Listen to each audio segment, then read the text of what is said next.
The snow drifted softly outside the Anderson estate as I stood in the grand entryway, holding a freshly baked apple pie. Victoria Anderson, my mother-in-law, eyed it like it was a threat. Her perfectly polished nails tapped impatiently against her high-end dress.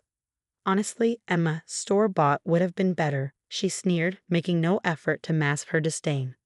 James, my husband, shifted awkwardly, suddenly taking a keen interest in his pricey loafers. I'd spent hours on that pie, following my grandmother's cherished recipe, but to Victoria, nothing I did was ever enough.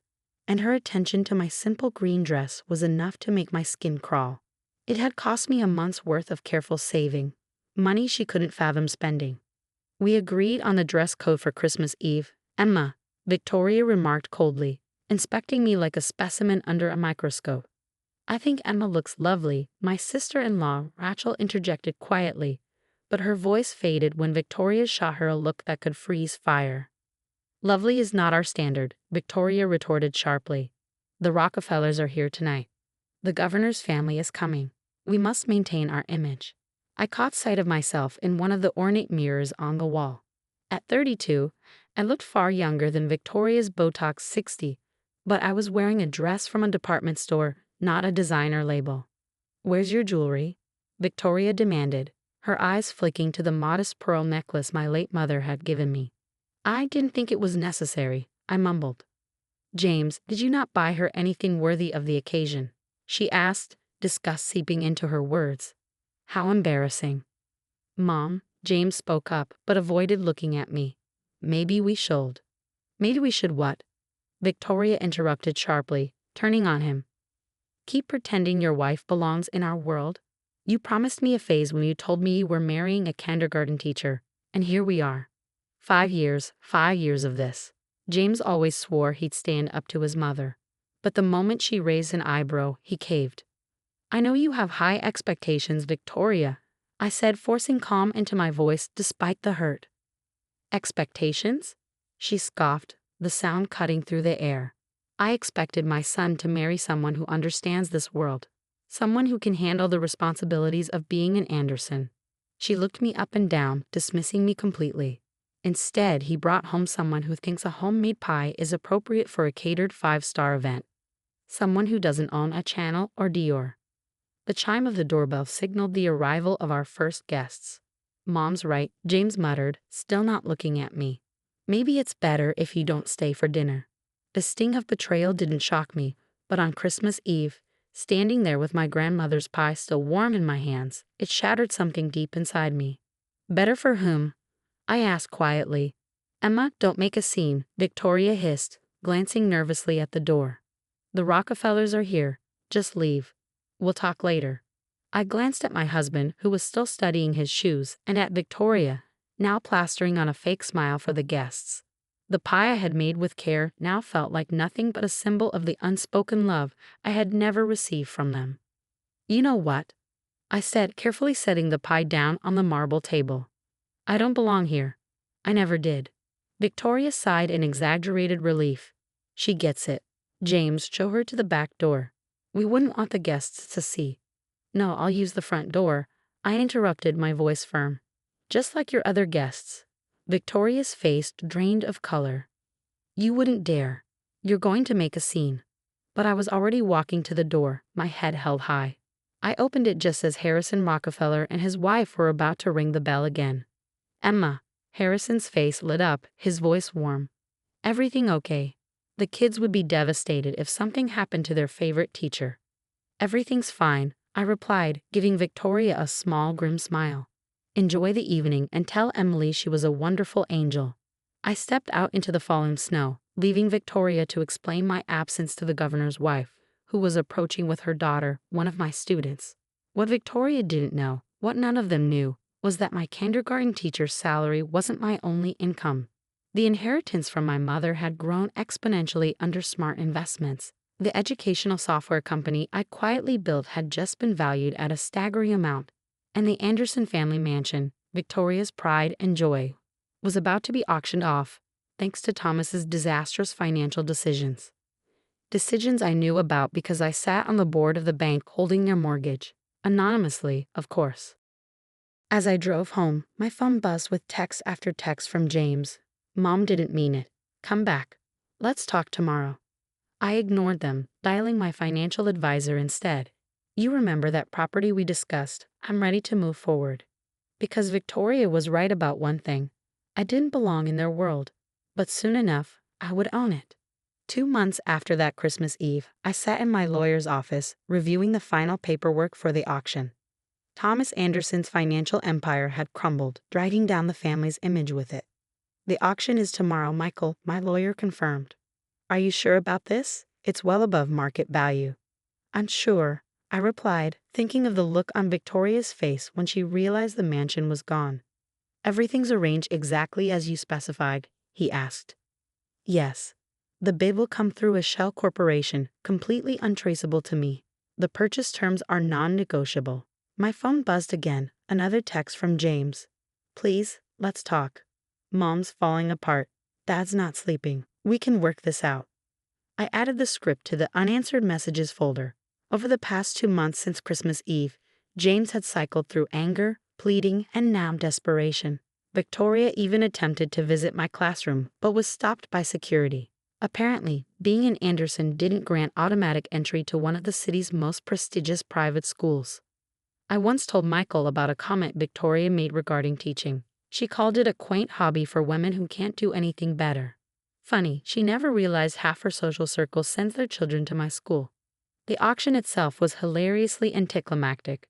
I wasn't even there. My proxy handled everything while I taught my kindergarten class about butterflies. But I heard that Victoria had shown up, expecting some society friend to swoop in and save the Andersons' family home. Instead, an anonymous corporation outbid everyone and offered a lump sum, with one strange stipulation. The Andersons had to vacate the property within a month. A week later, James found me outside my classroom. He looked awful, his designer suit wrinkled, his hair a mess. Please, Mom's breaking down. This house has been in our family for generations. Really? I raised an eyebrow. Because I've got the property records here. I pulled out a folder.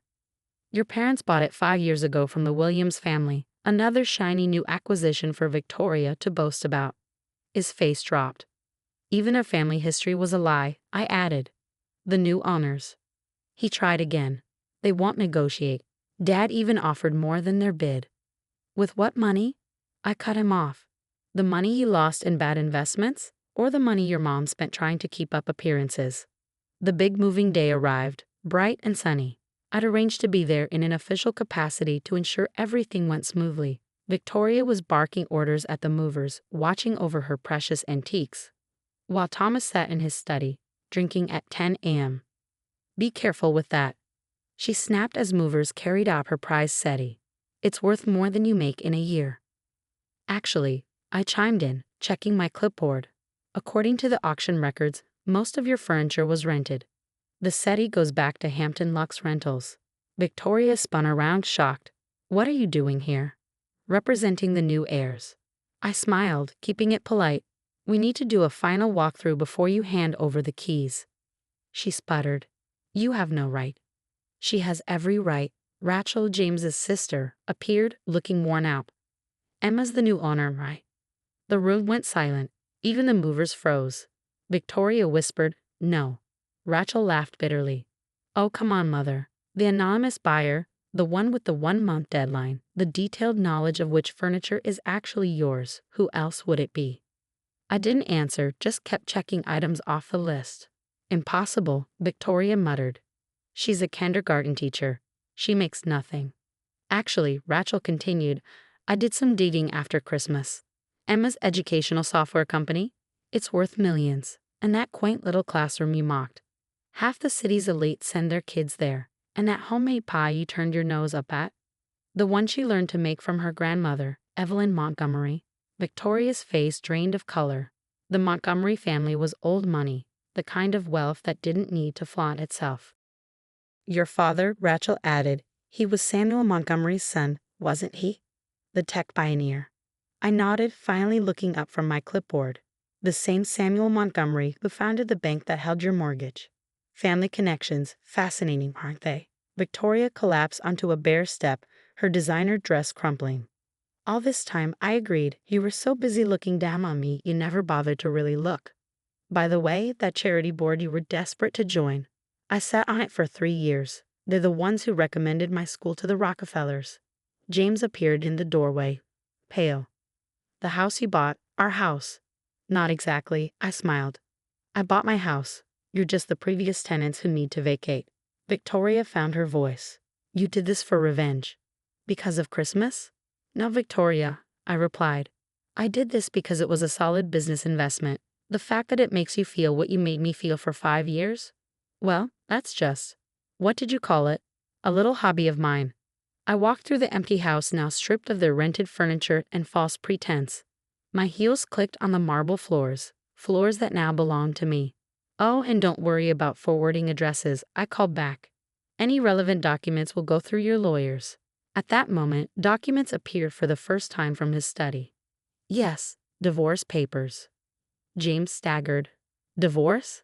Did you really think I'd stay after Christmas? After 5 years of watching you choose their approval over our marriage? Consider this my parting gift, a lesson in not judging people by their appearance. Victoria tried once more.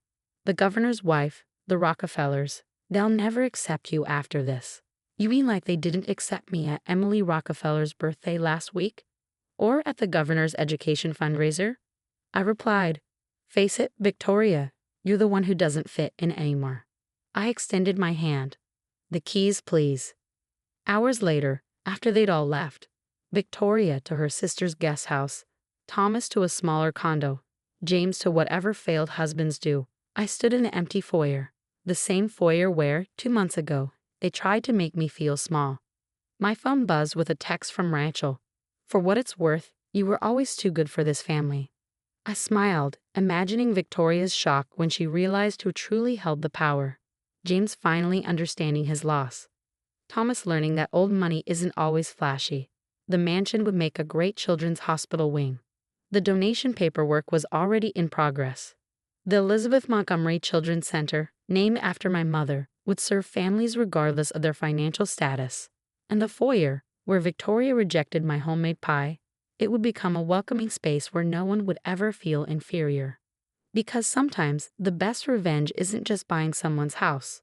It's turning their monument to exclusion into a place of inclusion. As for me, I'm still teaching kindergarten, still driving my modest car, still baking pies from my grandmother's recipe. But now, when society pages mention the Anderson family's fall from grace, they also whisper about the quiet teacher who taught them the most important lesson of all. Never judge a book by its cover, especially when that book might just own your mortgage. Thanks for watching and stay stunned.